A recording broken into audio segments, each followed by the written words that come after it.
All right, आज हो रहा है 29th of April 2022। Welcome back to spin that, this is अबजील और ये है सिक्योरिटी समाचार। So without further ado let's explore.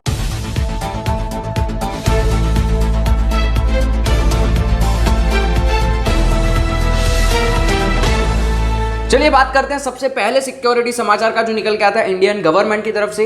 भाई इंडियन गवर्नमेंट ने यहाँ पर एक नियम निकाला है भाई, साइबर सिक्योरिटी के लिए ये नियम है। मैं बताता हूँ ये नियम में क्या कहते हैं। इंडियन गवर्नमेंट ने ये कहा है, ये ऑर्डर दिया है कि जितने भी ऑर्गेनाइजेशंस हैं इंडिया के अंदर, चाहे वो गवर्नमेंट ऑर्गेनाइजेशंस हो, डेटा सेंटर्स हो, कोई कॉर्पोरेट बॉडी हो, या फिर कोई सर्विस प्रोवाइडर हो, या फिर बीच वाला कोई भी हो, अगर उनके साथ कभी भी सिक्योरिटी ब्रीच होता है, शायद उनके साथ कोई सिक्योरिटी इश्यूज होते हैं, कोई साइबर सिक्योरिटी ब्रीच होता है, या फिर कुछ भी होता है, अटैक होता है कोई भी टाइप का, ठीक है, तो उन लोगों को विद इन 6 आवर्स, ठीक है, with in 6 hours CERT In को बताना होगा। CERTIN, सर्टिन एक कम्युनिटी है, एक ऑर्गेनाइजेशन है, एक पार्ट है साइबर सिक्योरिटी के। सिक्योरिटी जो अटैक्स होते हैं उन सबको हैंडल करने का, उसके पीछे रिएक्ट करने का इंडियन गवर्नमेंट का ऑफिशियल पार्ट है, जिसको कहते हैं सर्टिन। तो जितनी भी ऑर्गेनाइजेशन है इंडिया के अंदर, अगर उनके साथ कुछ होता है तो उनको विद इन 6 आवर्स सर्टिन को रिपोर्ट करना होगा, ऐसा इंडियन गवर्नमेंट का कहना है। तो ये था सिक्योरिटी समाचार 1। चलिए बात करते हैं सिक्योरिटी समाचार 2 की, जो निकल के आता है क्लाउडफ्लेयर की तरफ से।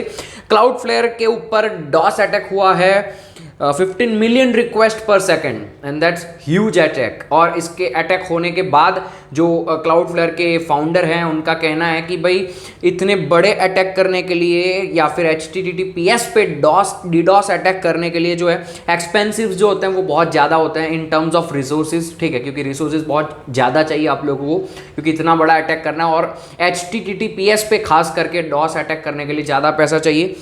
उनका ये कहना है कि अटैकर जो है, जिन्होंने ये किया है ना, उनको ज़्यादा पैसा लगा होगा, और उनको तो ज़्यादा पैसा लगा ही है, लेकिन अटैक हो जाने के बाद उसको मिटिगेट करने के लिए जो कंपनी है उसको भी ज़्यादा पैसा लगता है, ठीक है।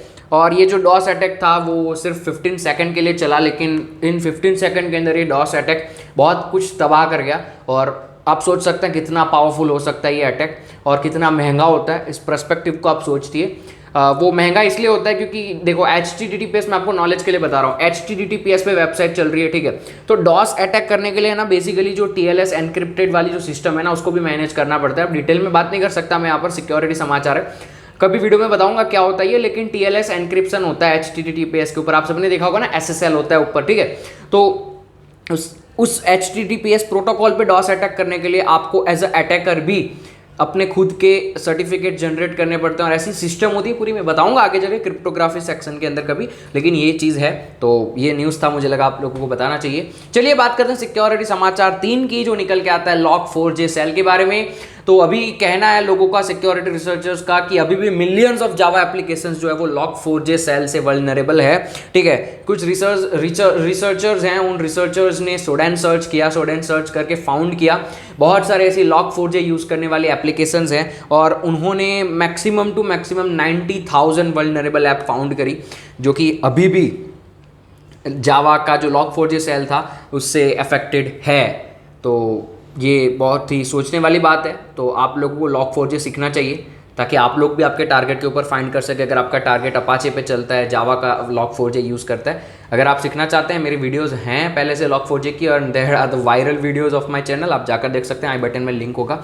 तो भैया ये था आज का हमारा छोटा सा प्यारा सा सिक्योरिटी समाचार। अगर आप लोगों को अच्छा लगा, वीडियो को लाइक कर देना, चैनल को सब्सक्राइब कर देना, नीचे जाकर एक प्यारा कमेंट छोड़ देना। मिलता हूँ आप लोगों को कल के सिक्योरिटी समाचार में, तब तक के लिए stay secure guys, keep smiling, piece.